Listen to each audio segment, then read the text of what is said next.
It started with a dream to bring back the golden age of text adventures, not just as a tribute to the past, but as a bold new frontier.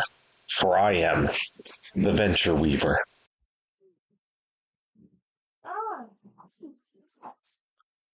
Ladies and gentlemen, friends and fellow adventurers, as I sit here recovering from my recent hernia surgery, I've had more time than usual to think, not just about healing, but about the things I've built, the story I've told, and the state of the world around me. While as pain slows me down, but sometimes it's exactly what we need to recover. We need to rework on our minds and what we hope to do in the future. Now, I've spent years, decades really, working on the Labyrinth of Time's Edge, a text adventure game built entirely in QBasic.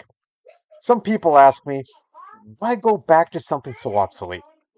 Why not, start a new engine, something that's more modern, Do something that's on the rise, something more flashy. Why not do something with graphics?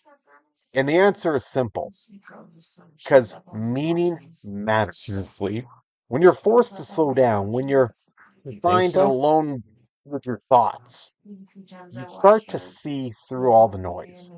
You get to ask yourself Is she what lying down or just actually sitting? resonates, what stories stick Oh with my you, god. what worlds you remember. Now, they're not the loudest ones, not the most This is expensive really ones, disrupting but the her, ones isn't it? that meant something. I've been playing a She doesn't lot like of that we're sleeping New out here. Vegas, and I just Oh, fell I know. back in love with it. I forgot all about it. Same with Morrowind. Like I forgot about Morrowind and I Yeah. started playing it again. I could play Skyrim, I could play, you know, Fallout 76 or whatnot, but I'm not going to because, in my opinion, those games are garbage.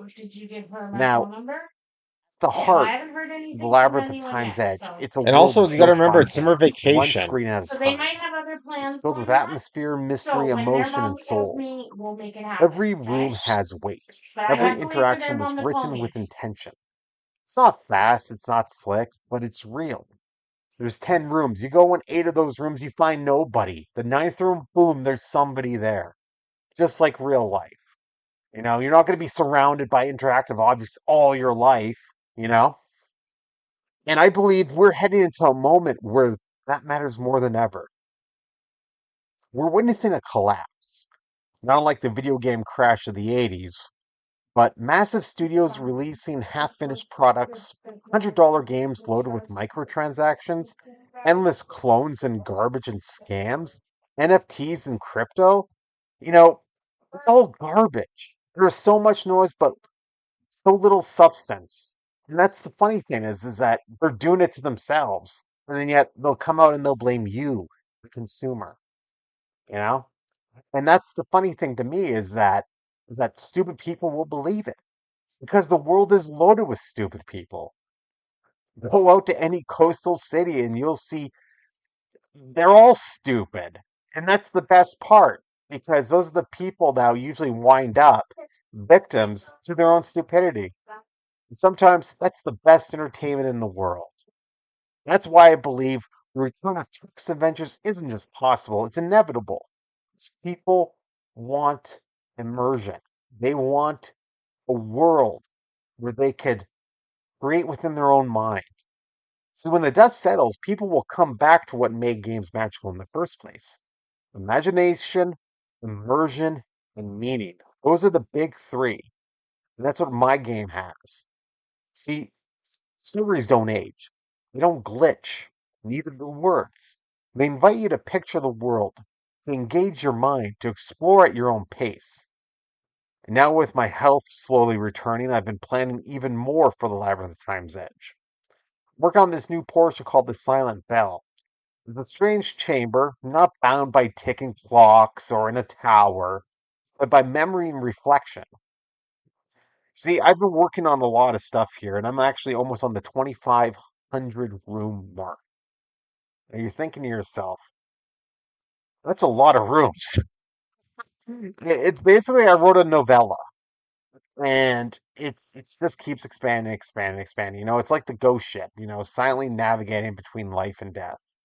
These aren't just places; they're pages of a book. what games used to be, and what they used to offer, and what they can offer again. I know not everyone will understand what I'm building. That's okay. A guy making a text adventure in QBasic, yeah, okay, I'm insane. I'm a lunatic. I'm deranged. And that's okay.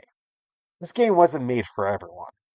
It was made for those who remember the feeling of typing in examine or look or talk or take and actually wondering what might be described next. For those who still believe that less can be more, that depth doesn't need polygons or 3D animation or virtual reality. Don't get me started on that. But to think that there's more to this world, to this life than you've ever imagined. I want to thank you all who've been supporting me in this endeavor, for being there, for being here for me, for supporting what I do. Not financially, I never will ask for a nickel or a dime or anything like that. Why? I just want people to download my game and play it.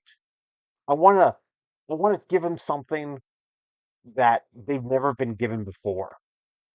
A chance to use your imagination, tell a story, puts you in the driver's seat of a great adventurer.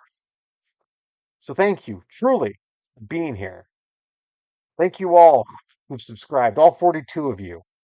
All of you on Twitter, or I'm sorry, X, whatever. It's a crappy platform. Thank you. Reddit, thank you guys. Even though sometimes a lot of weird stuff's on Reddit, but it doesn't bother me. I just wanted to say, because I'm not done. The labyrinth will always continue to grow, and the best rooms, the strangest, the deepest and most meaningful are still ahead. So as I look upon myself, recovering with bandages all over my stomach, looking at my second notebook filled with maps and character descriptions and whatnot, I'm just trying to keep this alive. Because I'm just one guy. And maybe that's enough for this world. Because you know what? We all are adventurers in our own way. Just like you, I'm sitting behind a computer screen. Of course I'm typing, typing stories out. Can't do anything, can't lift 10 pounds. So I sit down and I can't do much and I feel useless. For the time being, I feel somewhat useful. Being able to talk to all you fine people, being able to sit down here and just chat. It means a lot because there's not a lot in this world we have left.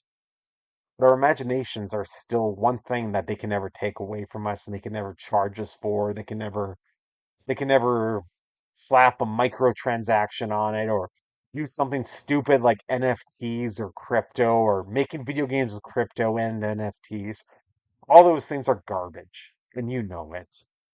They're all scams. Everything's a scam. You buy a console today, you buy a game for that console, you don't own it. It's digital. They could take it away from you in a matter of time.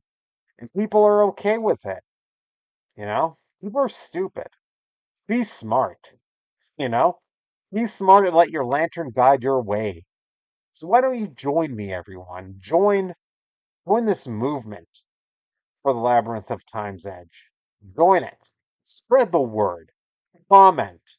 Now I know there's 5 or 6 of you that comment on all my videos, and you know what, you guys, thank you so very much. That actually really does mean a lot to me. It lets me know that something's going on, that something is being done. You know. So thank you. And with that being said, see you around. See you around.